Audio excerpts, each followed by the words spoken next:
Sejam muito bem-vindos ao quarto episódio do Linkscast. E hoje estamos aqui com a doutora Simone, que ela vai nos contar muito sobre sua história. Então comente e fica aqui ligado nos próximos episódios, que agora toda sexta-feira vai sair um episódio novo no YouTube e no Spotify. Doutora Simone, seja muito bem-vinda. Estamos muito felizes de te receber aqui. Então, eu gostaria de fazer algumas perguntinhas primeiro para introduzir quem vai estar nos ouvindo sobre a sua história, né?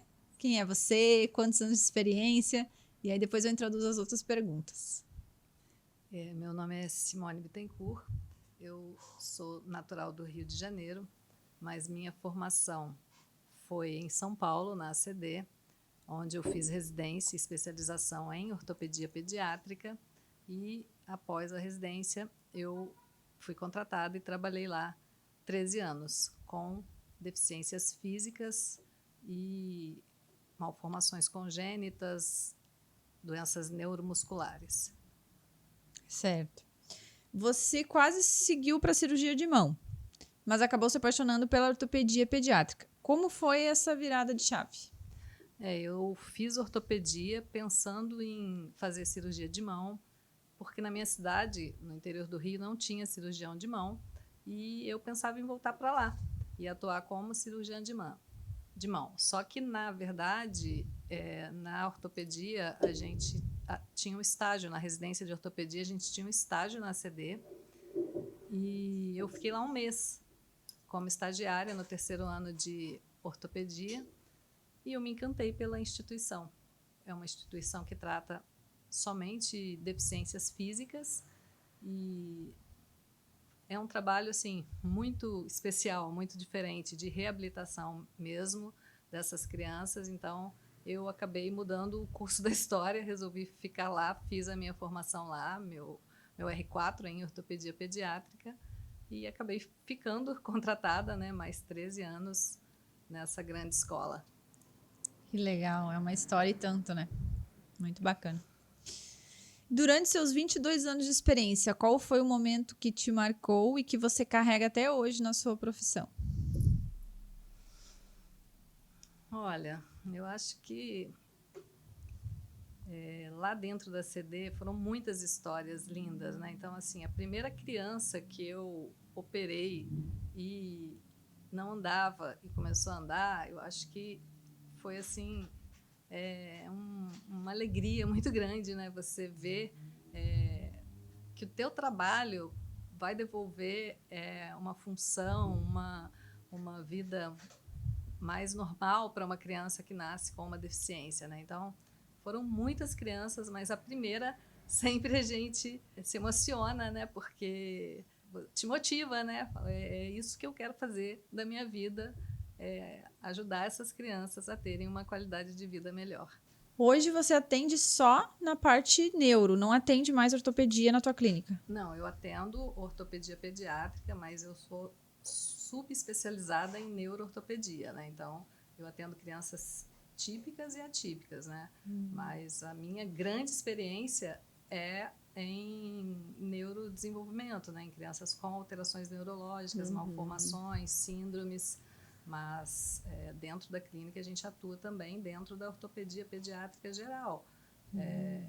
Todas as malformações, todas as alterações, né, que a criança tem.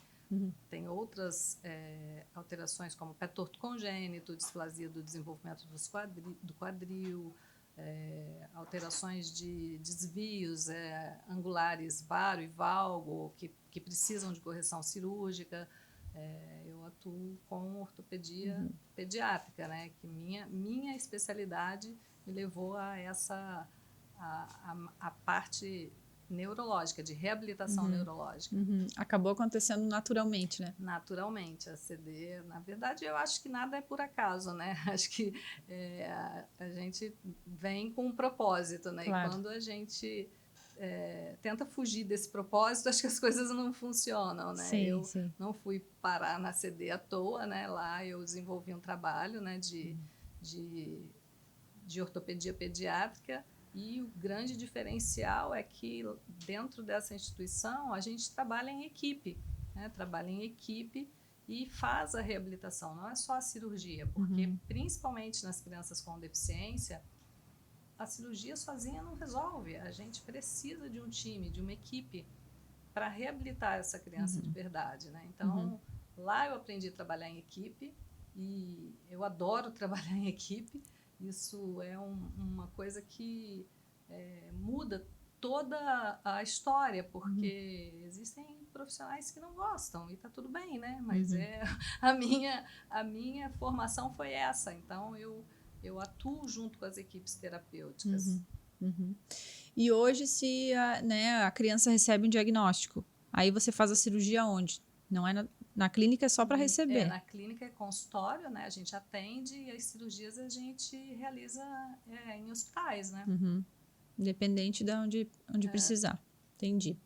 E essa parte do pé torto congênito, né? É legal que a minha entrevista aqui, eu sou mãe e eu sou leiga também. Eu já ouvi falar, mas eu não sei direito o que é. Tu pode explicar simplificadamente, assim, para... O pé torto congênito é uma malformação, uma das mais frequentes, né, nas crianças típicas. Na verdade, existem algumas causas de pé torto. Tem pé torto que acontece em crianças que não têm nenhuma alteração neurológica, e tem o pé torto que é relacionado a síndromes e condições neurológicas, né? É uma malformação grave que causa várias deformidades no pé e que precisam ser tratadas logo após o nascimento.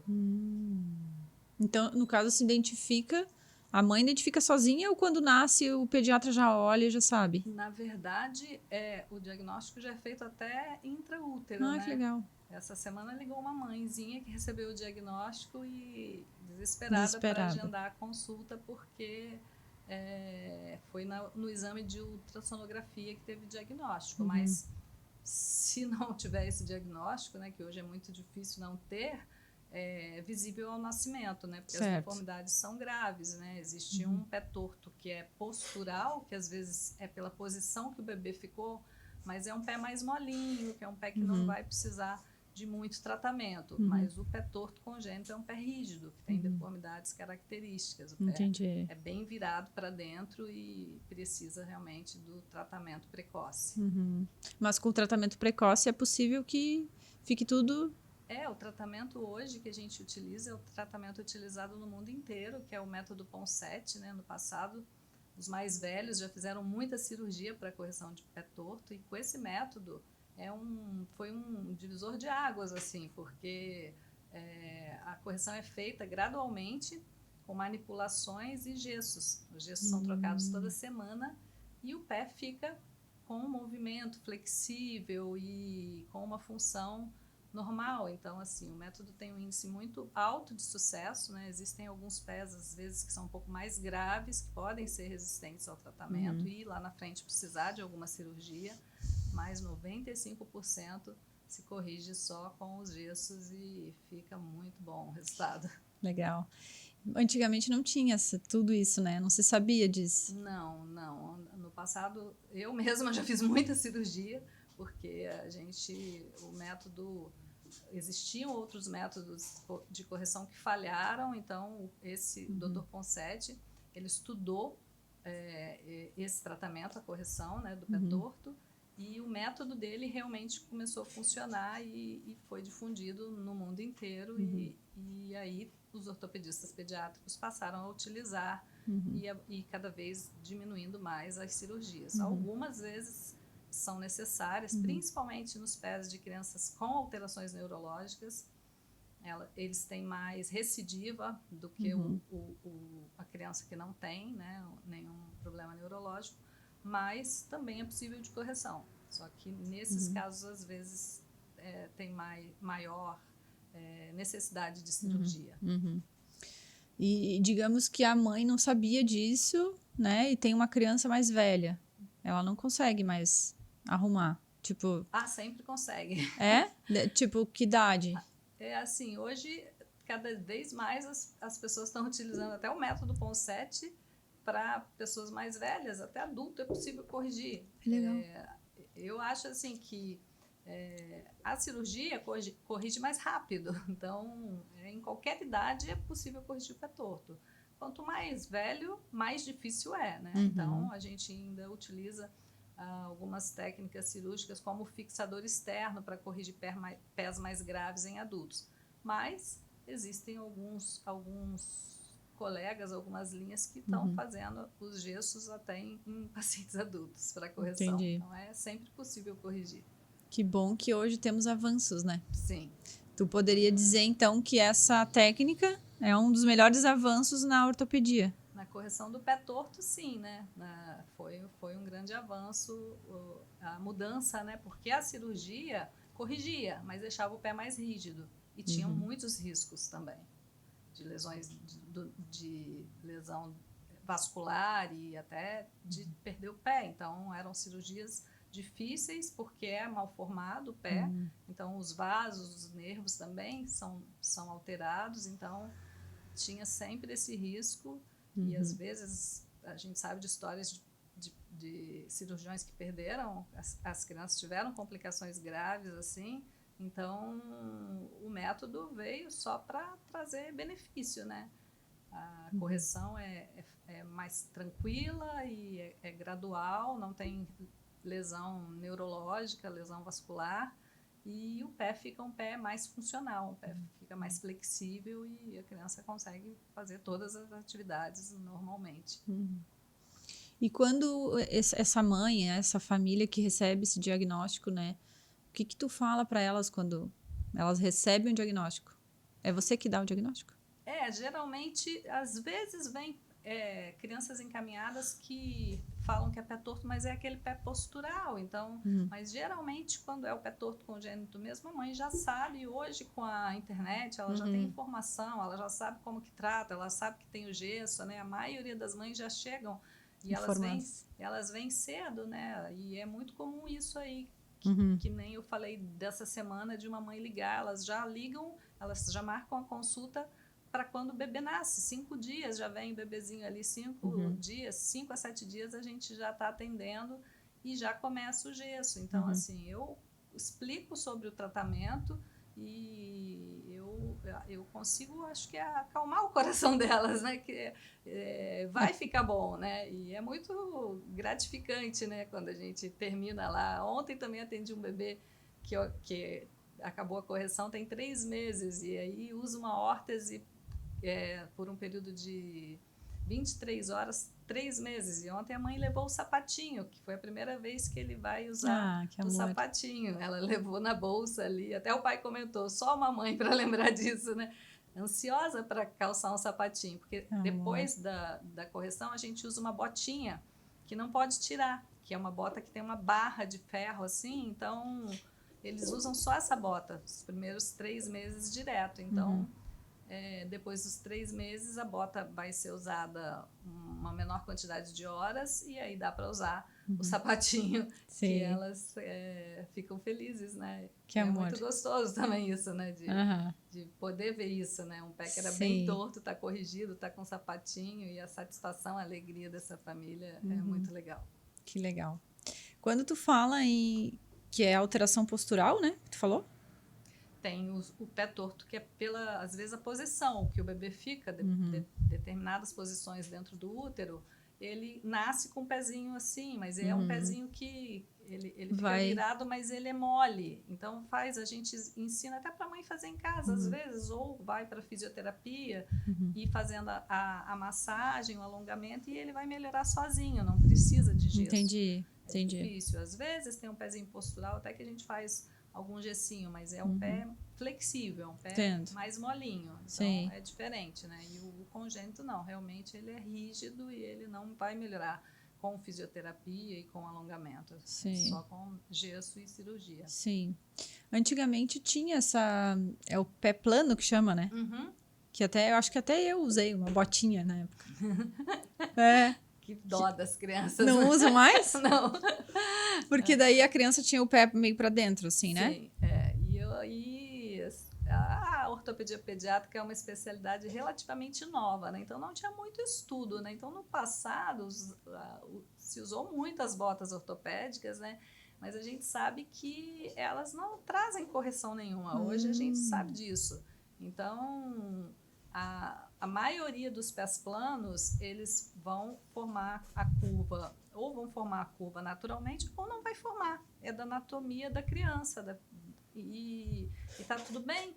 Só que no passado acreditava que a bota que fazia a curva. Então, assim, tem gente que usa a bota e forma arco, e tem gente que usava a bota e não formava arco. Então, assim, não era a bota.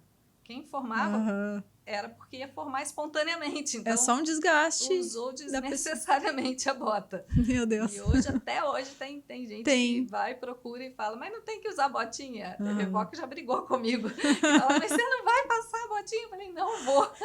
Essa médica não é boa. Porque era um calçado rígido, né? E hoje a gente sabe que quanto mais flexível o sapato da criança tem que ser confortável, né? E aquela bota era muito ruim, né? Muito ruim dos pezinhos. Sim. E foi abolida da ortopedia pediátrica. Que bom, evoluções. E eu vejo também umas crianças, às vezes, que elas caminham e saltitam. Sabe? Elas ficam, tipo, na ponta do pé. E caminham na ponta do pé o tempo todo. E eu fico, gente, mas isso não pode ser normal, né? Na verdade, tem uma idade ali entre 1 e 3 anos que a gente considera normal. A criança, quando ela começa a andar, ela faz muitas variações da marcha. E uma delas é andar na ponta. E quando a criança, nessa faixa aí, de 1 a 3, ela alterna, ela anda um pouco na ponta, mas ela anda um pouco com o pé apoiado, tá tudo bem. Isso é normal, acontece em algumas crianças. Mas se passa dessa fase, a criança persiste andando na ponta, e também tem outras causas de marcha na ponta, né? E isso, as alterações neurológicas, paralisia cerebral, o transtorno do espectro autista, essas também têm uma tendência a esse problema de marcha na ponta dos pés. Então, sempre precisa avaliar para ver realmente se é a marcha normal, né? Principalmente se persiste depois dos 3 anos de idade, porque daí tem que investigar e tratar, porque se não trata, acaba fazendo encurtamento do tendão também. Até que idade tu falou? 13? Depois dos 3 anos, tem que investigar. 13. Se persiste, tem que avaliar, né? Porque se a criança maior, ela fica andando só na ponta, ela vai acabar fazendo o encurtamento do tendão. Nossa. E aí tem algumas medidas para poder tratar, né? Entendi. E sobre a clínica? Tu falou que tem uma sócia, né? A doutora Cristiane. E ela também trabalha com a mesma especialidade. A Cris, ela é fisiatra. Então, a fisiatra é uma médica que faz a reabilitação. É chamada também de medicina física e reabilitação, fisiatria. É uma especialidade que é pouco conhecida fora dos centros de reabilitação, porque ela é uma especialidade completamente relacionada à reabilitação. E tem fisiatras que trabalham com reabilitação esportiva, com dor, e a Cris trabalha com reabilitação neurológica. E como a minha experiência em ortopedia pediátrica é com pacientes neurológicos, as duas juntas, assim, dá super certo. É um sucesso, porque as duas especialidades se complementam, porque ela tem o olhar clínico da reabilitação e o olhar cirúrgico, né? E a gente faz na clínica uma consulta integrada, que é muito legal. O primeiro atendimento a gente faz as duas juntas. E aí a gente faz um plano de tratamento baseado na visão das duas, né? Então, assim, é muito legal, porque o resultado sempre é muito melhor e a família não precisa ficar indo em um médico e o outro, tá as duas ali juntas e o trabalho é bem interessante. Que legal. E então, poderíamos dizer que isso é um diferencial da clínica de vocês? Sim. Ou existe outras clínicas em Florianópolis? Não tem. Acho que no Brasil ninguém que faça esse atendimento olha integrado, aí, ó. igual a gente faz. Que bacana. Nossa, muito legal. Tem que trazer a doutora aqui também. Sim, é uma inovação. E sobre a parte da deficiência física e paralisia cerebral, o que tu poderia dizer que é um mito que as pessoas têm sobre as crianças que têm essas condições? São vários mitos, né? As pessoas acham que, primeiro, que a criança que tem paralisia cerebral, ela não tem, a inteligência não é normal, ou que ela não tem capacidade de fazer várias coisas, né? E existem algumas crianças que têm alteração cognitiva, mas a grande maioria tem a inteligência preservada, e inclusive as crianças que não falam, né? Então, muitas vezes, as pessoas veem uma criança que tem a paralisia cerebral, ela tem 5 tipos, né, motores, e do 1 ao 5, sendo 5 mais graves. As crianças mais graves são aquelas que ficam na cadeira de rodas, que elas não conseguem alcançar a marcha. E muitas delas têm alterações na fala, ou não falam, ou falam com dificuldade, e as pessoas acham porque a criança não fala que ela não está entendendo as coisas. Então, muitas vezes as pessoas se dirigem somente aos pais como se a criança não estivesse ali, e a criança está entendendo tudo. Então, tem esse mito que a criança, sabe, não entende, e tem crianças muito inteligentes com paralisia cerebral, e elas têm capacidade de estudar e ter profissões também, né? São capazes, são pessoas capazes. Então, acho que o mito de que um coitado, coitadinho, por quê, né? Mas não, são pessoas com 1000 possibilidades, né? E que a gente acaba limitando.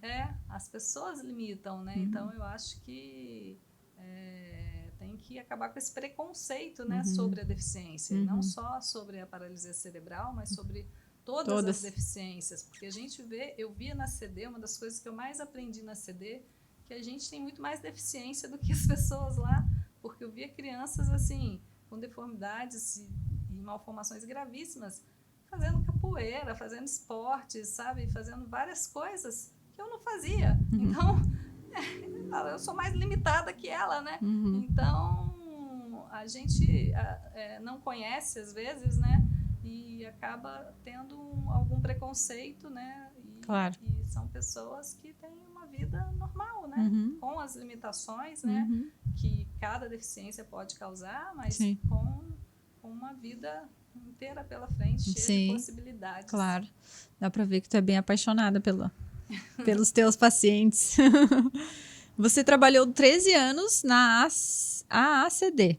Isso. E qual é que é a referência nacional? Qual é o maior aprendizado que tu trouxe de lá para aplicar aqui em Floripa? Na verdade, assim, eu tive um volume muito grande, né, de pacientes lá. A instituição, ela não precisa fazer marketing, ela por si só, o nome, a marca é muito conhecida, então a gente tinha uma grande quantidade de pacientes, né, e um grande volume de cirurgias, né? Então, todas essas deficiências que eu trato, elas têm uma curva de aprendizado mais longa, né? Não são tratamentos fáceis. Então, eu aprendi muito, né, como tratar as técnicas cirúrgicas, fiz muitas cirurgias.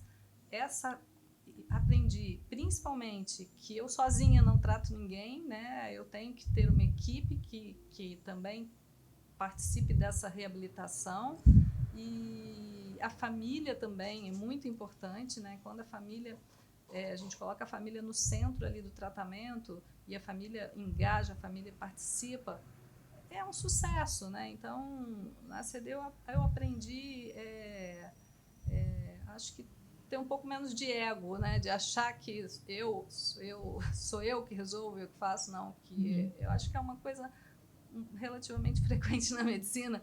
E lá eu vi que não sou eu, somos nós. Que nós juntos podemos fazer um trabalho realmente transformador, né? Que legal. Ótimo. Como que é ver a transformação de uma criança que chega com uma limitação e depois consegue andar ou se movimentar melhor? Isso para mim eu acho que é a minha maior alegria, isso que me move, sabe? Eu quando vejo às vezes na rua uma criança com uma dificuldade, eu tenho vontade Vem cá. De chamar, mas é uma satisfação muito grande, né? De poder proporcionar isso, de a criança conseguir ter uma função que ela não tinha, né? Que não andava, começou a andar, e ter uma melhora, né? Tem criança que cai muito, que tem várias alterações, e a gente corrigir, e a criança vai, né? Desenvolve com uma função super melhor, assim. Então, acho que é muito gratificante. Acho que isso não tem preço. Eu fiquei com uma dúvida, né? Bem de leiga, assim, de mãe. Essas malformações, elas só vêm do útero. Elas não tem como acontecer depois, assim. Existem, assim, algumas coisas que podem ser adquiridas, né? Malformação congênita, a criança já nasce com a malformação, mas existem algumas coisas que podem levar também tipo, por exemplo, causas traumáticas ou a meningococcemia, ela pode sim. levar a até amputar um membro, né? Então, às vezes, a criança ela tinha ela não tinha nenhuma alteração e ela acaba tendo um trauma ou uma doença que leva ela a ter uma amputação, por exemplo. Mas as malformações congênitas já nascem, né? Entendi.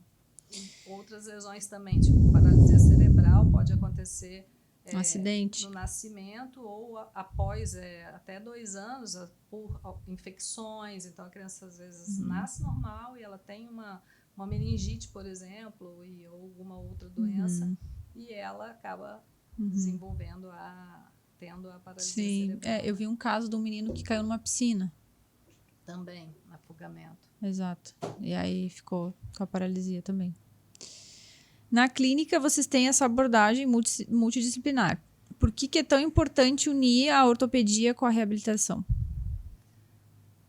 Porque a gente consegue fazer um plano de tratamento, né, que envolve as duas partes, porque às vezes a criança não precisa naquele momento de cirurgia, mas ela precisa de acompanhamento da parte motora e prevenção de deformidades, e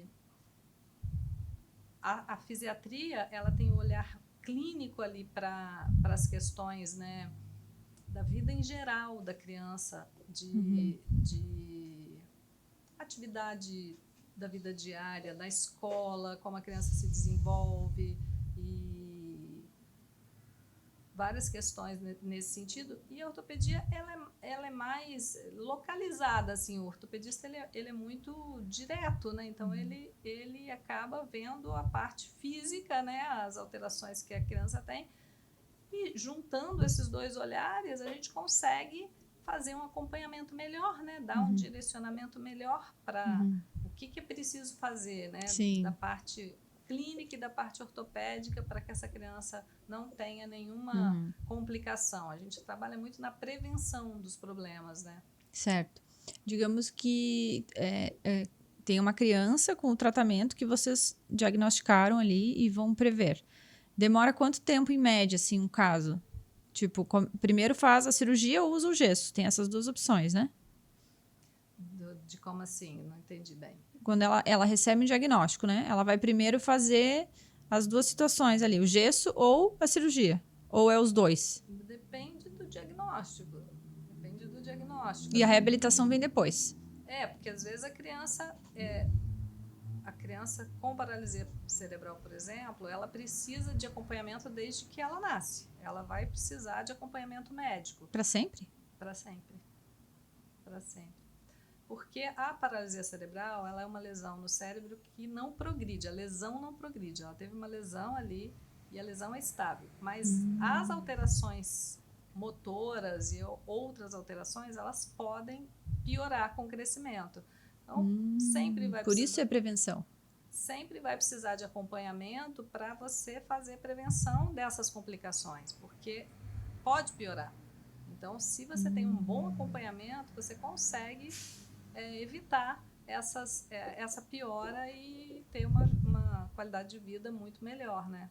Ah, entendi. Mas nem todas as crianças vão precisar de cirurgia. Algumas vezes a criança, a gente acompanha por várias condições, né? Na paralisia cerebral tem uma incidência muito alta de luxação de quadril. Então, o acompanhamento do ortopedista é fundamental. Então, a gente acaba acompanhando juntas porque a gente está ali nesse trabalho integrado, né? Mas às vezes tem casos que pode ir só com ela ou ir só comigo, dependendo. Se for caso cirúrgico, eu vou seguir mais de perto. E se a criança não precisa de nenhuma cirurgia, aí ela vai seguir mais de perto e, precisando, ela encaminha, né? Então... Sim, faz todo sentido, né? Se é um caso que vai ter que ter esse acompanhamento, tem que ter um especialista ali acompanhando, né? Sim. E assim, se digamos que alguém está nos ouvindo, né, recebeu esse diagnóstico, né, pode nem ter sido por você, o que tu falaria para confortar o coração dessa pessoa, né? Tem 2 casos aqui, né? A gente está falando da paralisia, né, de malformações também. Então, o que tu fala para essas pessoas? Assim, eu acho que eu tento passar para os pais essa possibilidade de tratamento com um bom acompanhamento, porque principalmente nos casos neurológicos é muito difícil receber esse diagnóstico, né? Porque a família fica com muita dúvida, né? Achando que meu filho não vai conseguir fazer as coisas, não vai ter uma vida normal, como que vai ser quando ele for adulto. Os pais pensam Tudo. 1000 coisas, né? Uhum. Então, eu sempre tento falar isso, que não é uma sentença, o diagnóstico não é uma sentença, né? Porque existe muita possibilidade. Então, a gente tem que tentar acalmar o coração desses pais para que eles confiem no nosso trabalho para que as coisas deem certo, porque é possível, né? A gente sabe que é possível a criança ter uma qualidade de vida boa e os pais entendendo isso também, Aceitando. Os pais entendendo isso, eles também conseguem ter mais, acho que força mais para poder seguir, né? Porque não é fácil ter um diagnóstico, né, neurológico. Quando no caso do pé torto, por exemplo, a mãe sabe que vai ficar bom, né? E então, no neurológico, o pai fala assim, mas será? Fica com aquela dúvida, será que ele vai... Principalmente quando a criança não anda, né? E nem sempre vai andar. Então, eu acho que causa uma angústia muito grande que o que a gente tenta transmitir sempre é que é possível ter uma vida confortável, com qualidade de vida, mesmo que a criança não ande, né? Que às vezes a expectativa dos pais sempre é que a criança consiga andar, mas às vezes não é possível. Mas é possível ter uma vida saudável, uma vida melhor mesmo nessa condição, né? E existe um porquê dessas crianças nascerem assim? Do que se vem esse diagnóstico? A paralisia cerebral ela tem muitas causas, né? Tem causas que acontecem na gestação, pode ser ao nascimento e após o nascimento, né? Uma das causas mais frequentes de paralisia cerebral é a prematuridade. Os bebês prematuros têm um alto risco de paralisia cerebral e sempre os bebês prematuros devem fazer acompanhamento e intervenções precoces também para a prevenção. Entendi. O que mais que poderia ser um fator?